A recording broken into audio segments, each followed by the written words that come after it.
Setelah sekian banyak penangkapan dan juga pengungkapan kasus judi online, upaya apa yang perlu diperbaiki, Pak Arianto? Sangat masif. Yang diperbaiki, semua lini harus diperbaiki. Karena apa?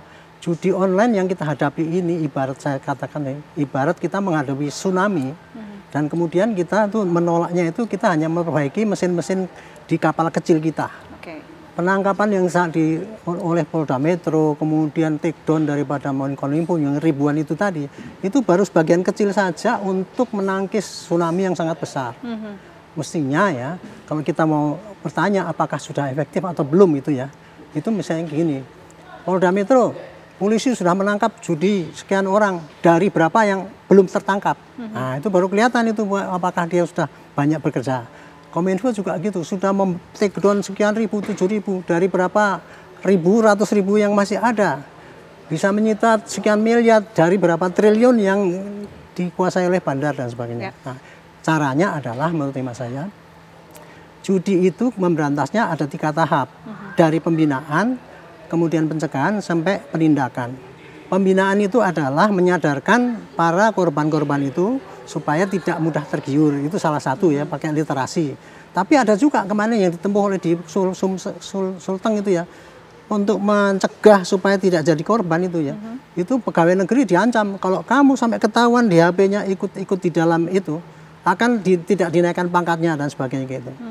Ada lagi TNI katanya, kalau sampai ada anggotanya ada judi online di HP-nya, langsung dilakukan penindakan. Sama juga polisi.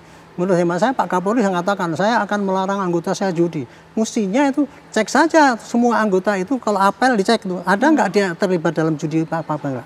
Seperti kita dulu lakukan di dalam narkoba ya, apel mendadak dicek, kena positif berarti dia ditindak. Itu dari pembinaan ya. Kalau untuk pencegahan itu adalah bagaimana caranya supaya sampai tidak terjadi permainan itu, yaitu izin yang penggunaan digital, pokoknya asalkan isinya mengandung suatu ini ya, mengandung judi itu, ya otomatis di take down aja, nggak usah dibuktikan di pengadilan.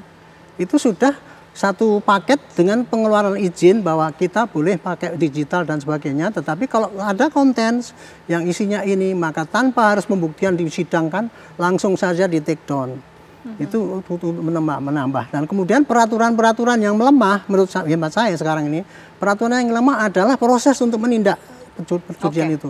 Sekarang prosesnya masih cara kuno, yaitu pakai due process law, ya, yang apa itu pakai harus ini pembuktian, harus ini panjang lebar itu, sehingga apa? Kalau kita nangkap satu kasus itu paling cepat 3 bulan baru bisa disidangkan. Baik. Kalau itu tadi take down tadi, sekali tepok kan udah ribuan lalat mati. Gitu kan. Nah, kalau untuk terakhir untuk penegakan hukum untuk polisi, tolong dikasih ini ya, spesifik penindakan judi ini kayak model kayak tilang itu aja. Jadi polisi nggak perlu lagi nangkap bandar itu yang kemudian harus dibuktikan bagaimana surat perintah perindiknya, nggak usah. Mestinya langsung begitu ini terindikasi gini, ini jadi tersangka dan karena orangnya lari maka hartanya bisa saya sita itu, gitu. Dengan cara yang praktis gitulah, itu mungkin ya baru bisa menahan judi online yang menurut saya ini sudah musuh negara ya. Jadi semua aparatur negara maupun semua warga negara ikut serta memeranginya dengan tidak saling salah menyalahkan. Saya ingatkan ya, penjudi itu hebat sekali ini ya. Dia semua lini dia lakukan. Bagaimana promosi, bagaimana mendekati pejabat, supaya dia mengeluarkan aturan yang menguntungkan dirinya sendiri, supaya dia tidak ditindak, itu sudah modus daripada penjudi. Nah ini harus kita sadari, jangan sampai kita saling salah menyalahkan, wah ini kamu nggak bisa apa-apa, ini gini. Kira-kira begitu. Ya, menarik ya yang disampaikan oleh Pak Arianto, penanganan ini masih menggunakan metode kuno begitu. Mungkin bisa langsung ditanggapi Pak Hairul Anam, bagaimana kemudian sepak terjang penanganan dari kasus judi online sejauh ini? Iya, kami setuju dengan pikiran yang maju ya untuk menangani judi online ini.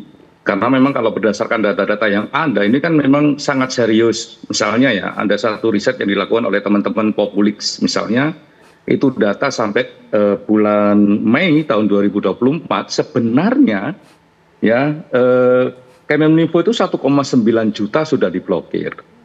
Ya, terus polisi sudah mentersangkakan orang 1.150 Ini belum ngomong soal rekening, transaksi dan sebagainya yang katanya PPATK itu sampai ratusan triliun. Nah, dengan fenomena kayak begini, saya harap memang tindakan yang dilakukan oleh PMJ ya, Polda Metro Jaya dan Komdigi saat ini yang sangat terbuka, ya, yang sangat kooperatif untuk membuka dan membongkar semua kejahatan judi online ini harus kita dukung. Lah, pertanyaannya begini sebenarnya, seberapa kuat kita? Kalau lihat data, ini kan data dikelola sejak tahun 2018 sampai 2023 baru di launching riset ini Juli kemarin. Lah, kita bisa melihat anatominya sebenarnya. Ini kok terus-menerus gitu. Lah, oleh karenanya apa yang diupayakan oleh Komdigi maupun oleh kepolisian itu harus terus-menerus juga. Betul, tidak hanya di lini penegakan, tapi di semua lini, ya. Dan tantangannya semakin lama semakin berat. Misalnya, saya kira tidak cukup menangkap orang-orang yang di lapangan, karena ini menggunakan teknologi yang cukup canggih. Misalnya salah satu modusnya adalah dengan AI, ya. Teknologi itu meng-create orang-orang populer dan sebagainya untuk mempromosikan judi tersebut. Nah, siapa yang membuat itu ya harus juga dibongkar. Sehingga pembongkaran kasus ini tidak hanya berhenti kepada pelaku-pelaku yang kasat mata terlihat, tapi juga orang-orang yang juga bisa menguasai teknologi. Saya kira kita semua masyarakat pasti mendukungnya. Apalagi sekarang ya Pak Kapolri juga sangat serius, terus Bu Menteri juga sangat serius untuk ini. Nah, angka-angka yang tadi saya sebutkan 1,9 juta sudah diblokir, tapi tetap aja sekarang juga masih ada 1.000 sekian orang juga sudah jadi tersangka, tetap saja ini masih ada. Ini menandakan memang kita harus jauh-jauh lebih serius. Oleh karenanya anatomi kejahatan ya harus juga dibuka. Makanya tidak cukup dengan yang kelihatan di depan mata gitu, yang tidak hanya kelihatan di layar saja, tapi yang di balik layar juga harus disentuh dalam konteks penegakan hukum. Dalam konteks yang lain saya sangat setuju dengan Pak Arianto, ini pekerjaan kita semua. Ya, pekerjaan kita semua, penyadaran mengajak seluruh masyarakat untuk memerangi judi online ini gitu. Karena kalau berdasarkan riset tersebut itu juga bahkan anak SD pun juga tersentuh gitu dengan metode game dan lain sebagainya. Tidak hanya orang dewasa tapi anak-anak, apalagi angka kalau tadi di intro tadi ada kekerasan dan lain sebagainya. Angka akibat judi ini juga perceraian banyak, kekerasan banyak dan sebagainya. Jadi semua lini harus bergerak. Nah, karena kami Kompolnas, kami memang mendukung sekali Pak Kapolri dengan jajarannya untuk sangat serius melakukan penegakan hukum untuk memberantas ini. Tapi memang harus transparan, profesional. Karena berdasarkan data yang ada sudah 1.100 sekian orang jadi tersangka, tapi ini kasus kok terus berjalan begitu.